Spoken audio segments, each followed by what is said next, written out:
addicted bros? This is David with no chaser. No, I'm joking. I mean, can you imagine? Anyways, yes, this is me with no chaser, and today I'm going to talk about the power of obsession in alcoholism and addiction. A fun little topic that I will illustrate with a story. Now, I want to start off by saying that there's a lot of times where people that are around alcoholics and addicts, they don't quite understand what the fuck we're doing, because we do a lot of crazy shit and they don't understand why. Or rather, we make such intense promises that we seem to mean, and then break them. And not only break them, but like break them a lot of times immediately.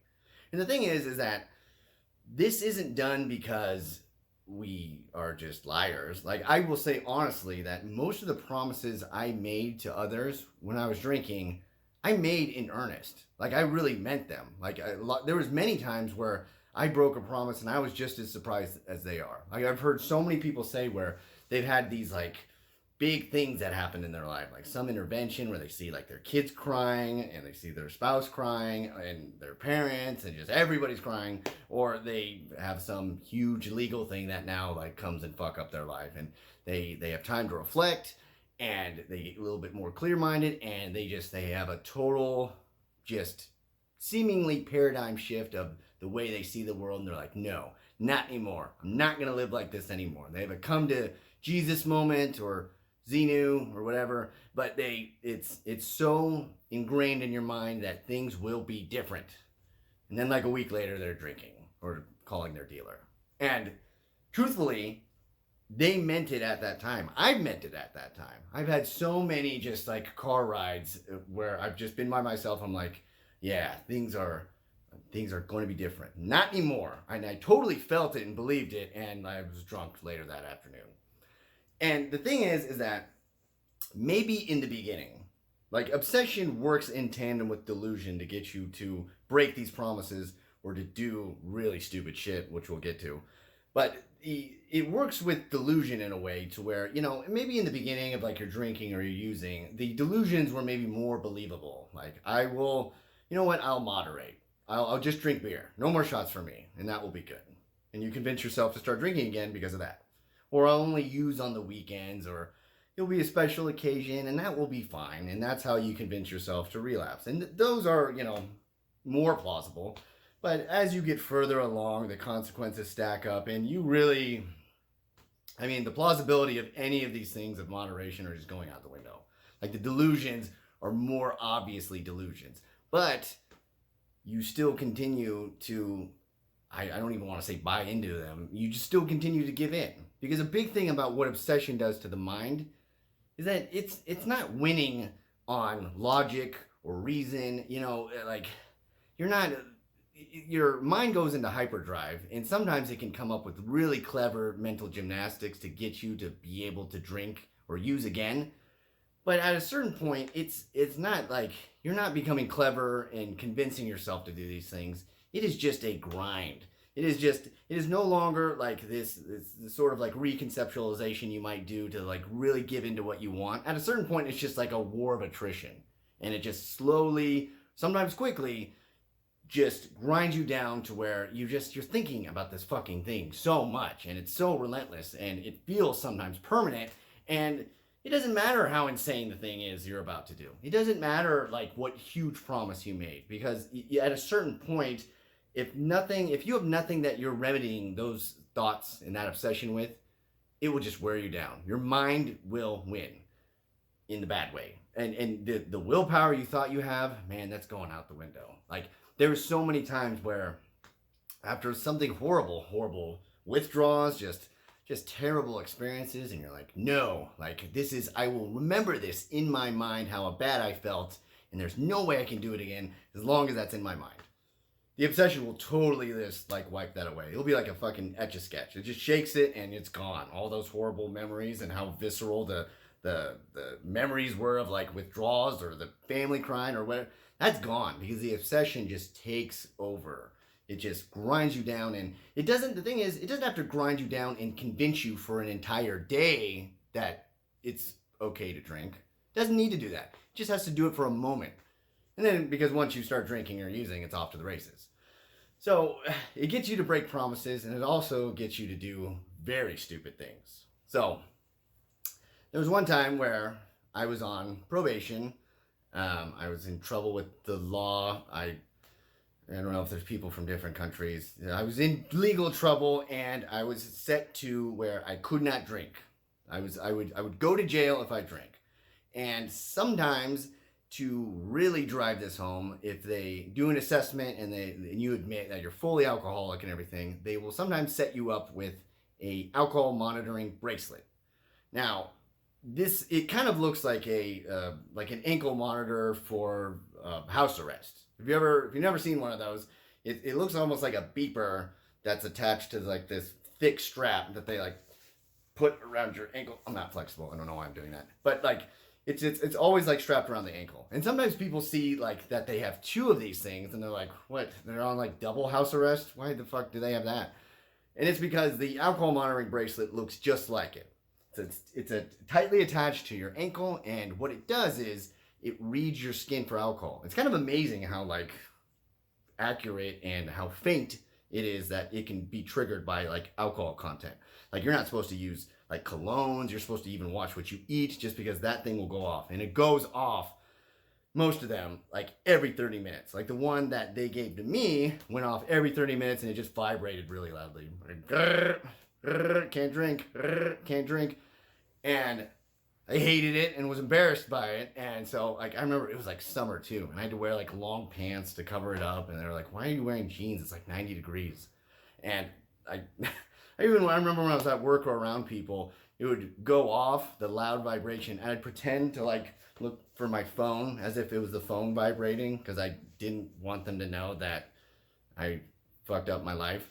And so I hated it, and I had to have it on for like a good amount of time. And I wasn't doing anything like recovery related. I mean, I was just trying to be on the straight and narrow, kind of my own way. And it is miserable if you are not in some form of recovery or getting some sort of therapeutic help or anything, and you're just not drinking or you're just not using. Like there's been plenty of times where I've eventually just started drinking again, even though I knew it was gonna fucking suck, because I was like, I'm more miserable now than I was when I was drinking. And at least when I was drinking, I had moments of temporary relief. I had those moments where at least the anxiety went away somewhat. This is just all garbage. And so I had this device on my leg that would go, you'll go to jail if you do the thing that you're thinking about all the time. And, you know, I was just, the obsession would hit. Sometimes it would go away, but I was never really doing anything to fight it off or to like something helpful, something calling someone or being active in something to like at least just get my mind off of just the intense focus. And there were so many nights where it hits me right at night. And one of those nights, at 1 a.m, like a perfect obsession window, and I whipped out the computer and I went on to Google and I searched how to get away with drinking on an alcohol monitoring bracelet. Because of course I want to entrust the risk of my freedom in going to jail to the internet. And one of the funniest things is like one of the first things that come up if you were to search a thing is just like, do you need help? Like here's, you know, treatment plans and you can seek help if you need to do this. And I'm like, fuck you. I know I'm an alcoholic. Like, obviously, just go away. You know, there's so many like message boards and stuff where people are just like, why are you even looking this up? Like, you know, you're clearly an alcoholic if you're trying to like bypass the law just to drink. And I'm like, I know. No shit. My life sucks. Go away. And so one of the first like results that came up was like, well, a way to get around it is to cut it off. Which I was like, okay, thank you. That doesn't help at all. Because by the way, on the alcohol monitoring bracelet, if you just cut it off, if it doesn't read anything on your skin, it will then go beep, beep, beep. There's nothing being read. So either you took it off or maybe you tried to like put it on your dog and your dog ran away or something. I don't know. People do all sorts of crazy shit, as I will get to. So one of the things I kept seeing, that like kept popping up, was just a phrase. I kept seeing the keyword and it said lunch meat. Lunch meat. And I was like, Jesus Christ, David, just go to bed. Go to bed. Do not inquire anymore about this. Go to bed. But just the cranking obsession, like you gotta find a way to drink, dude. Just who gives a fuck? Just look into it. Anyways, the whole concept of this thing was that the alcohol monitoring bracelet is very tight on your leg, but there is some wiggle room because it has to like move around so you don't get like a rash and you can like shower and wash it off, stuff like that. There's a little bit of wiggle room.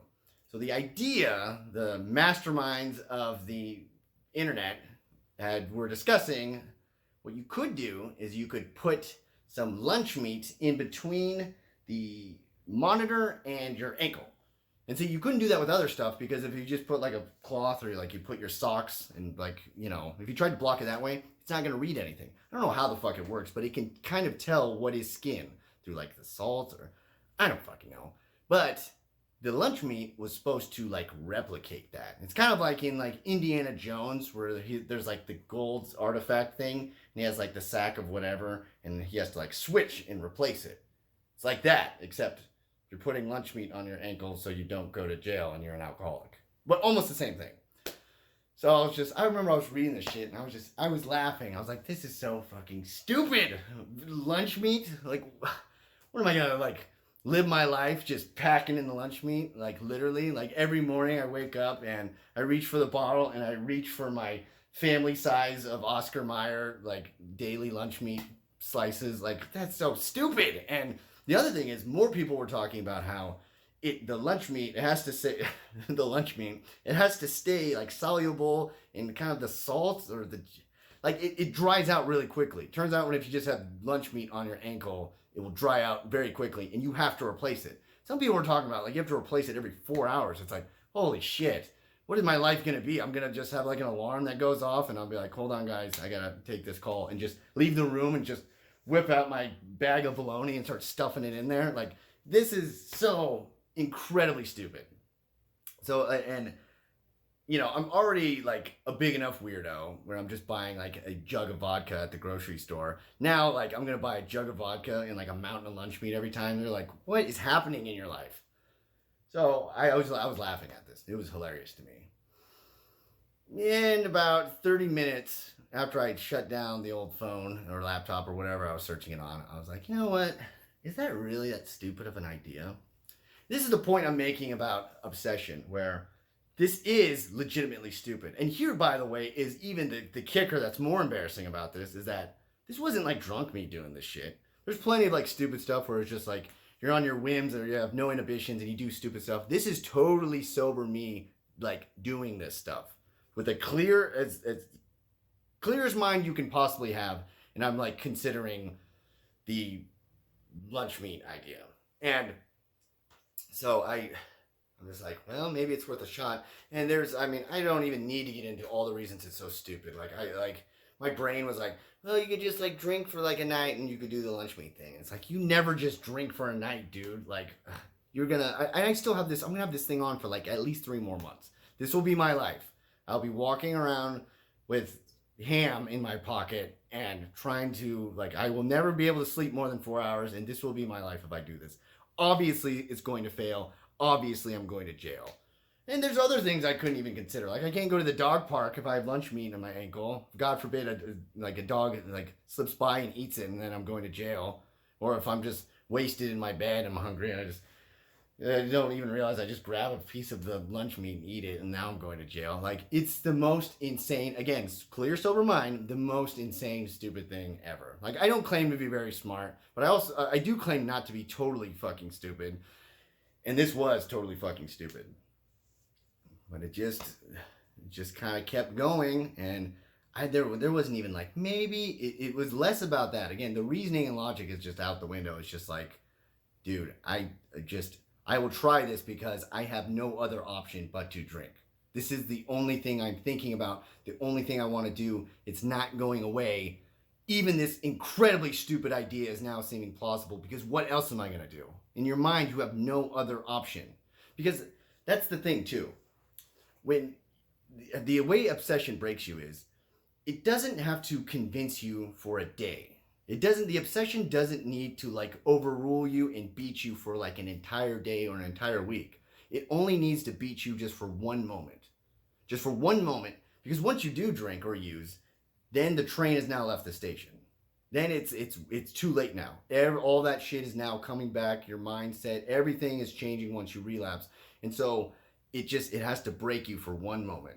It has to break you into something so stupid that now I'm going to the grocery store with a handle of vodka in my basket and choosing which lunch meat. I'm like, is turkey gonna be better? I'm super white, so I can't use like roast beef. Like, oh my God. And I was doing it with a totally clear mind. I was standing in the, like, thank God I could use like the self-checkout, so I didn't like have to embarrass myself too much, but just scan the bottle of vodka and then just a packet of like Oscar Mayer.